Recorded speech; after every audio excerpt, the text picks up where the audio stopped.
Well, Shemai, how are you all? I bet you're feeling very, very excited now, building up for Christmas. And I've got a lovely book to read to you today. It's called Harvey Slumfenburger's Christmas Present. Now, I'm going to try and put some different voices into this, but I sometimes get confused about which voice goes with which character. It's quite a big book, so it might be difficult for you to see it all on one page. It was Christmas Eve. Father Christmas and the reindeer were home at last. They were very tired because they had been delivering presents to all the children everywhere. They had something to eat. Then Father Christmas put the reindeer to bed. One of the reindeer said it did not feel very well. Perhaps it had nibbled on something that it shouldn't have. Father Christmas thought that all it needed was a good night's sleep. There he is. Look, they've even got their slippers under the bed. They've had a very busy night, haven't they? Finally, Father Christmas was able to go to bed. He put on his pyjamas and was just climbing into bed when he saw something that made him gasp. At the end of his bed lay his sack. Father Christmas could see the shape of one present still left in it. Father Christmas pulled the present out of the sack. The present was Harvey Slumfenburger's. Father Christmas knew all about Harvey Slumfenburger. He knew that Harvey's parents were too poor to buy him a present. He knew that Harvey only ever got one present, and that was the one which Father Christmas brought him. He knew that Harvey Slumfenburger lived in a hut at the top of the roly-poly mountain, which was far, far away. Father Christmas was very tired. The reindeer were asleep and one of them was not very well. But Father Christmas knew that he had to get that present to Harvey Slumfenburger. Father Christmas put on his coat over his pyjamas. He put on his boots and his hat. He picked up his sack with Harvey's present in it and started to walk through the cold winter night to the hut where Harvey lived at the top of the roly-poly mountain, which was far, far away. Father Christmas had not gotten very far when he met a man with an aeroplane. "Excuse me," he said, "my name is Father Christmas. I still have one present left in my sack, which is for Harvey Slumfenburger, the little boy who lives in a hut at the top of the roly-poly mountain, which is far, far away, and it will soon be Christmas Day." "Get in my plane," said the man, "and I will take you as far as I can." The aeroplane took off and flew through the night sky towards the roly-poly mountain. Heavy snow began to fall. "I am so sorry, Father Christmas," said the man. "I cannot fly my aeroplane any further in the snow." The plane bumped and skidded across the ground and it finally came to a halt. "But if you go to that garage over there that lies over the hill, there's a man with a jeep. Perhaps he can help you." Father Christmas set off through the snow. He went over the hill to the garage where there was the man with the jeep. "Excuse me," he said, "my name is Father Christmas. I still have one present left in my sack, which is for Harvey Slumfenburger, the little boy who lives in a hut at the top of the roly-poly mountain, which is far, far away, and it will soon be Christmas Day." "Climb in my jeep," said the man, "and I will take you as far as I can." The jeep bounced and spun across the fields and down the road towards the roly-poly mountain. But then the jeep skidded and crashed through the fence and into a tree. Father Christmas was sent tumbling into the snow. "I'm so sorry, Father Christmas," said the man. "I can take you no further.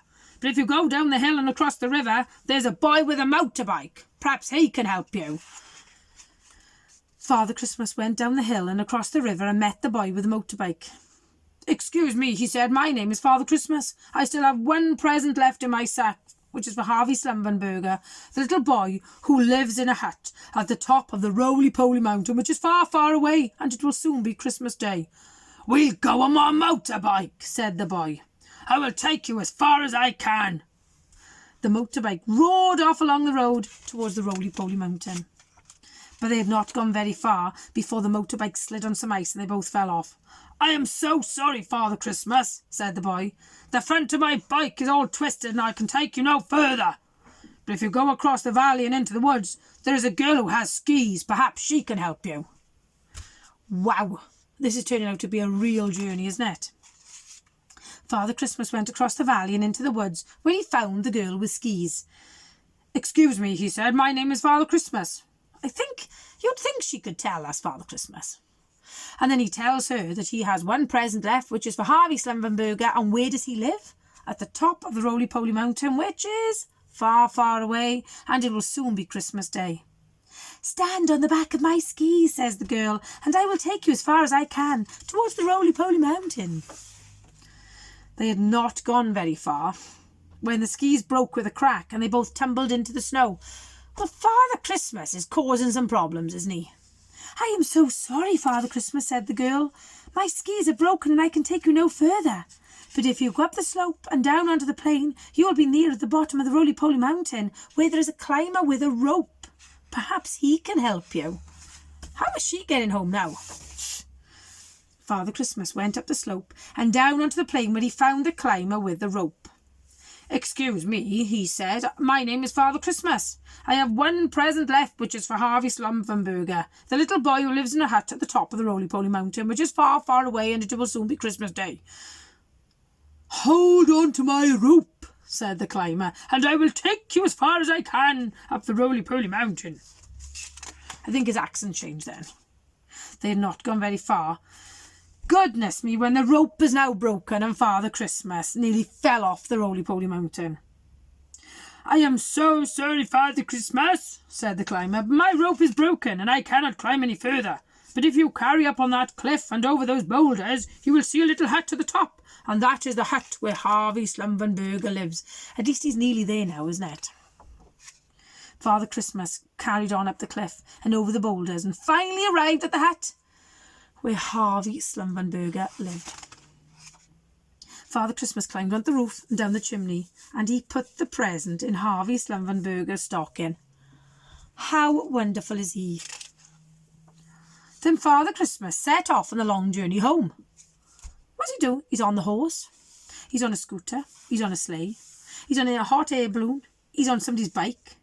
He is going down a zip wire. He's on a bike. He's roller skating. He's on a boat. He's on a helicopter. He's skating. And now he's on the back of a train. And look, trudging all the way back.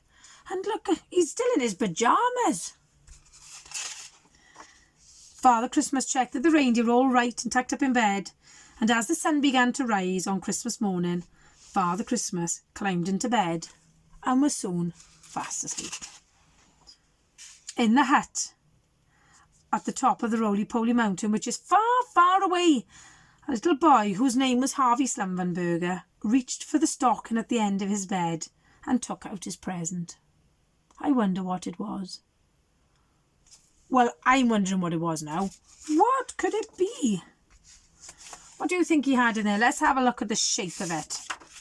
It's not round. I was thinking it might have been a football, but it doesn't look round. It looks like a box. What could be in the box? Whatever it was is going to make this little boy very, very happy, because that's the only present he's got. So I shall see you tomorrow now with my very last story. And it's Christmas Eve tomorrow, so this will be the last story before Christmas Day. Hwyl fawr ffrindiau.